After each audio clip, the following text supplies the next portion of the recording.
Welcome to SVG-TV News for Friday, March 3rd, 2017. I'm Lafern Fraser with the details.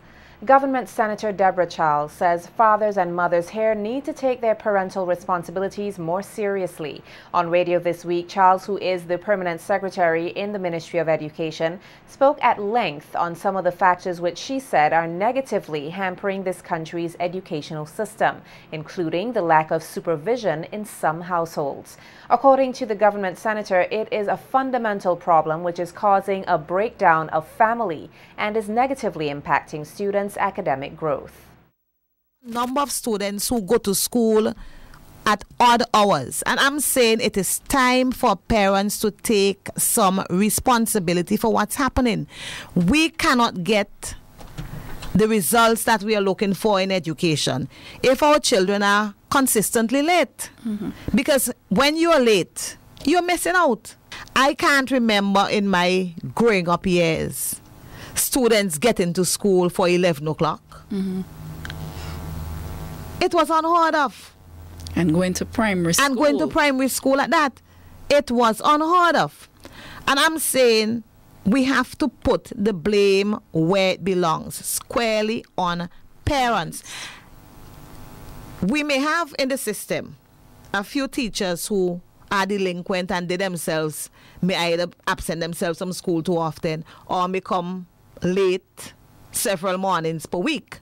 But it doesn't negate the fact that parents have a responsibility to their children. Stressed that it is vital for parents to get their priorities in check, explaining that she has personally witnessed students hurrying to school at odd hours in the morning and appealed for parents to value the significance of time management. If you don't value it now as a child, you're not going to value it when you get into the workplace. And maybe that's why we have persons who come to work at odd hours, because they have not been taught the value of time. Your child is not the state's responsibility. Your child is your responsibility. Is it that our parents are too young? What is it? Or is it that we are at a stage where we think the state is responsible for our children? 34 students of the St. Joseph's Convent have been selected to represent the institution in this year's RBC Young Leaders program. Earlier today, the students were officially presented in front of the school body as they launched their activities under the theme, You and Me, Sharing Responsibility for a Better We. Nikita Tony has more in this report.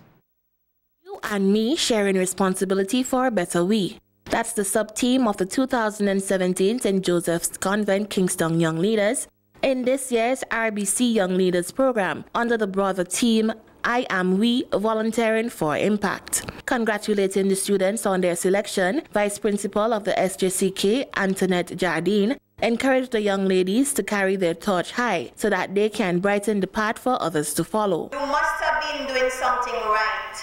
Someone must have noticed you. You must have been doing something very positive with your life, something that would have caught the attention of your teachers, that you have qualified as a young leader today, that you have inherited in you a sort of renewed energy, a drive that is pushing you to make your effort worthwhile so that you can make your corner of the world a better place. Highlighting that the habit of volunteering has lost its essence, especially among the youths, Minister of National Mobilization Frederick Stevenson reminded the students to make best of whatever they do in the present, as it will impact their future. You, as young people, you would help us to bring St. Vincent and the Grenadines back to a country where we can do a lot more if we seek to work together. Just challenge you that as you embark upon this very important project of making an impact on yourselves, your peers, and the nation, that you do so with honesty and fair play. Most importantly, with a sense of integrity. 2017 SJCK Young Leaders President Kezia McTeer stressed the need for persons to disregard the I mentality, as the I cannot do without the you. We all need each other no matter what we think. The primary focus of our project is geared towards the development of volunteerism among our peers and the development to the wider community. To this end, we have already begun our cleanup campaign around our school, aiming to encompass you, the students of our school, the adults, as well as our teachers, our parents, and the business community in helping us. Guest speaker at today's event, Apollo Nights, urged the students to become lifelong learners, which can be achieved through simple tasks such as volunteering. You have to be what I call lifelong learners. And the funny thing that I've gotten to know over the years is about helping others to learn something, you also by default improve your own skills. So success is a lifelong process that requires lifelong learning. And when we help others learn, we also help ourselves in learning. So if you want a little inside secret on handling life, I recommend reading the Bible for a set period each day. It's our manual for life. The 2017 SJCK Young Leaders urged all Vincentians to support their initiatives as they share the responsibility of building a better nation. Nikita Tony reporting for SVG-TV News. The 9-member crew of SVG's inter-island vessel Persia II are counting their lucky stars today after the vessel went underwater off the coast of Grenada. All 9 crew members were taken to safety in Grenada. However, the cargo the vessel was transporting at the time reportedly went under. A media release from Island-Wide Shipping stated that the vessel left Trinidad and Tobago on Thursday en route to Kingstown, and approximately 7:15 a.m. today it encountered difficulty about 8 miles off St. George's, Grenada. The vessel was captained by Hermogenes Watts of Nicaragua. The shipping agency, in its media release, expressed thanks to the Grenada Coast Guard Service for saving all the lives of the crew members on board.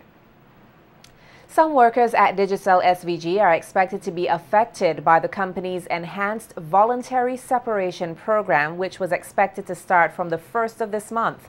According to the company, this forms part of its 2030 Global Transformation Program, which aims at redesigning the organizational structure to increase its capacity in providing better products and services.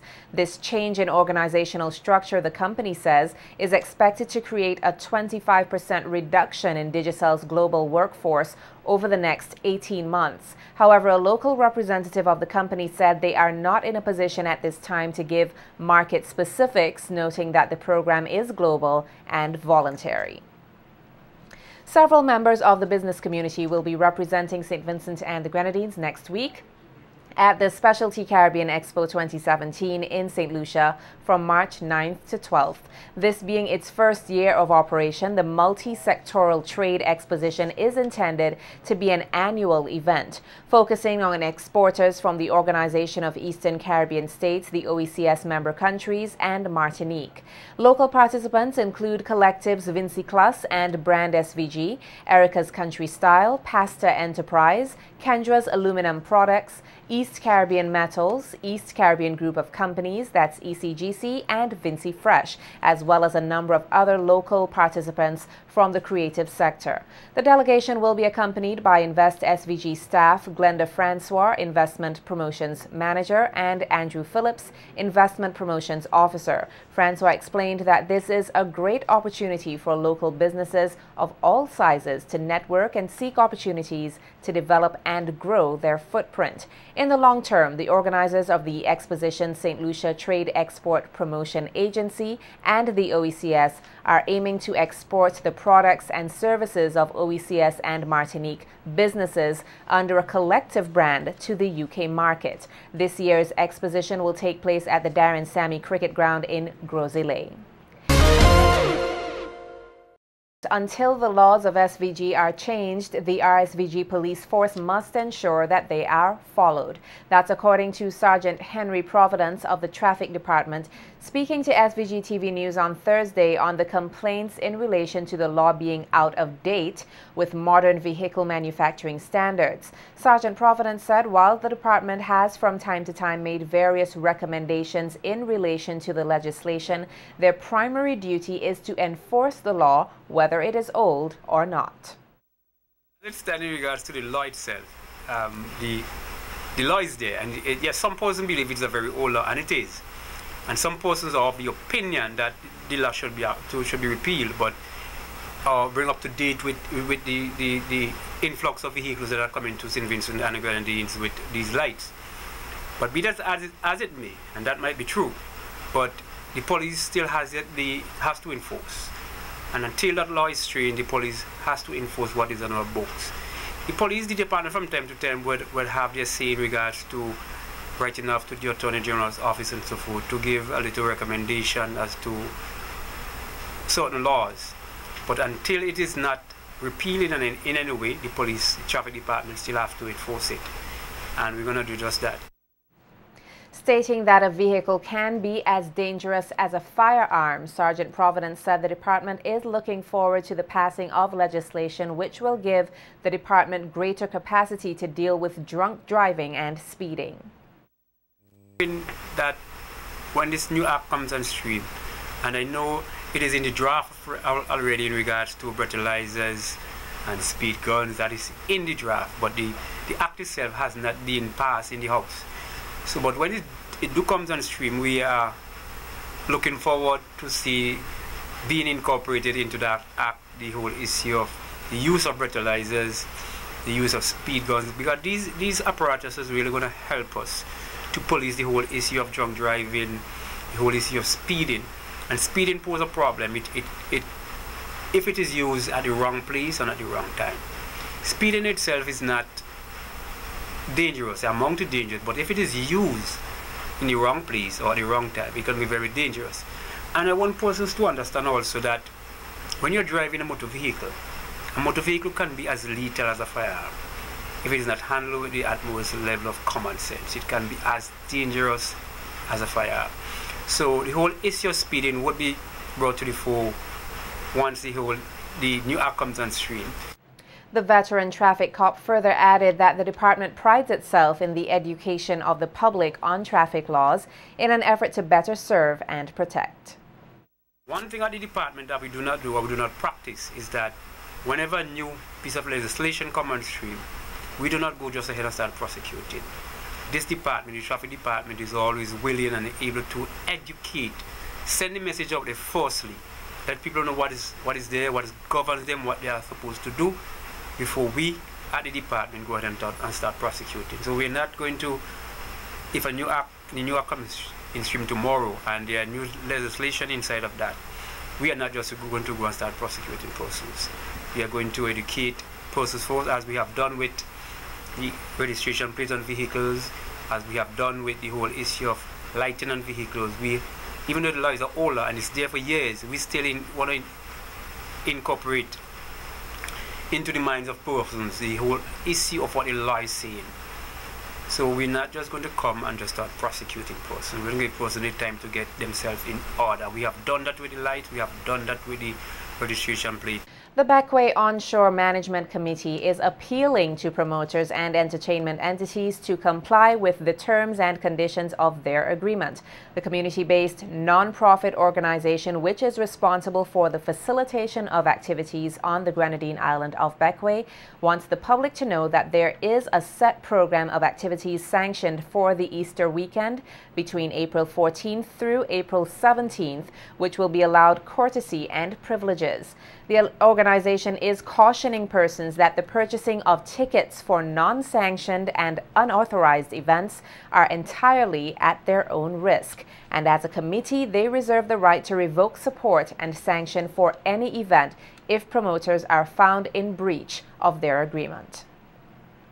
Celebrating their unique heritage by embracing the heroes of their community, the Greg's Garifuna Council will for another year host the Greg's Heritage Festival on March 14th, 2017. That's National Heroes Day. In an interview with SVG-TV News earlier today, Chief Representative of the organization, John Nero, said the event aims to highlight the history of the Garifuna people, more so that of those from the Greg's community. Shate is national hero, but we have particular heroes in communities. In Greg's, we celebrate Jean-Baptiste, who was one of Shate's right-hand soldiers, and historically he's referred to as his advisor and foreign minister, create a tribal village on our playing field in Greg's. And we erect 8 huts.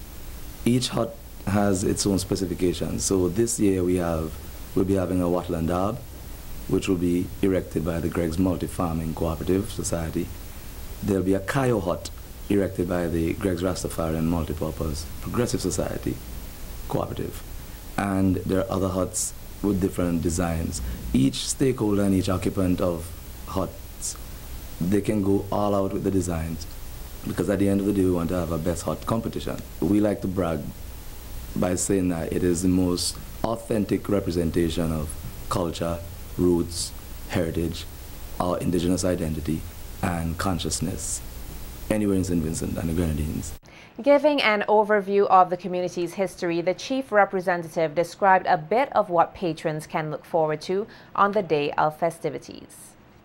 When the British colonial government was ready to distribute the lands to the natives, to the indigenous people, they distributed and declared Greg's to be Greg's Carib settlement. So soon in June, on June 19th, we'll be celebrating our 3rd annual Greg's Founders Day. The beauty about this is that what happens is we recreate a setting where we have a display of agricultural goods. This year on March 14th, we'll do a preamble to June 19th. The park itself is now, when it's transformed, what you have is an actual theatrical representation of our heritage and roots. And that's the first impression that people get when they step onto the park. Afterwards, later in the evening, around 2, we normally have a stage package with talents and cultural performances. Nero called on persons to come out and support the great venture as they aim to preserve their unique Garifuna heritage. Present different cuisines, local cuisines, and we prohibit the use of any sort of modern implements like gas stoves and barbecue pits. We prefer if you improvise with those things that were traditional, tribal, roots, organic, because it's really a move back to from whence we came. Fresh food. We'll also have agro-processed food, and we'll have products made from these agro-processed and value-added products. So again, we want to invite everybody to Greg's. As part of the commemoration of their 50th anniversary, members and supporters of the Starlift Steel Orchestra will tomorrow, March 4th, collaborate with the Central Water and Sewage Authority for a cleanup campaign in the Montrose area, specifically in the vicinity of Block 2000, where the band was once housed. Noting that Starlift, throughout its 50 years of existence, has not only contributed to the development of the art form here in SVG, Secretary Aubrey Bergen said they have also been doing their part to preserve SVG's environment. Not only to preserve the environment, but to make sure that things that happened in the past continue. That was an area where, in those earlier years, you could have gone and caught crayfish. And there were occasions, as Roddy hinted, where the steel pan, most of the base pans, based on where they were, when that river came down from all up, and you know the river comes from all the sharps here, come down, a number of the pans would have washed away, and persons had to go and retrieve them. Take place from up in that area. You know, when you come around Block 2000, you go up in that side road, there's a Baptist church up in that area. Starlift used to be based up in that area, and the cleanup would be done, come straight down in that river to the bridge, that is the first bridge just below the Singer Building. Noting that they have seen it fit to engage in community and youth development as well, Bergen urged the public to come out and support the initiative. That preserving the environment is a thing that is now worldwide, not only in St. Vincent and the Grenadines. And we know what transpires when that river is blocked, what happens down at River Road, coming down to the Catholic Church and lower down. So we intend that after cleaning this, persons within the community would realize that we have to keep the river clean in order to ensure that we don't have that flooding that takes place in that area. We would have approximately 35 persons, it could be more, from the community with members of Starlift, and also, as I mentioned, assistance from the solid waste unit in terms of certain equipment, and any other person or persons who intend to come forward and assist in that cleanup. A 5-day psychosocial support workshop will be hosted here next week by the St. Vincent and the Grenadines Red Cross Society, the SVG Red Cross, in collaboration with the National Emergency Management Organization NEMO and the Ministry of Health, Wellness and the Environment. According to President of the SVG Red Cross Society, Bernard Morgan, given the perceived psychological impacts of the November 29, 2016 flash floods and landslide in Sandy Bay, the psychosocial issue has been identified as a major priority during the recovery and rehabilitation phases of the disaster. He said as a result of this, the SVG Red Cross Society, with the support of the Ministry of Health, Wellness and the Environment, organized the psychosocial workshop to train 25 counselors and community volunteers in the fundamentals of psychosocial support for the victims of natural disasters. The workshop will be facilitated by psychologist Dr. Joselle Miller, counselors from the Ministry of Health, Education and Social Development. The SVG Red Cross and community volunteers will participate in this training workshop. The psychosocial support workshop will take place at NEMO's conference room during the period March 6th through 10th, 2017, commencing at 8:30 a.m. each day.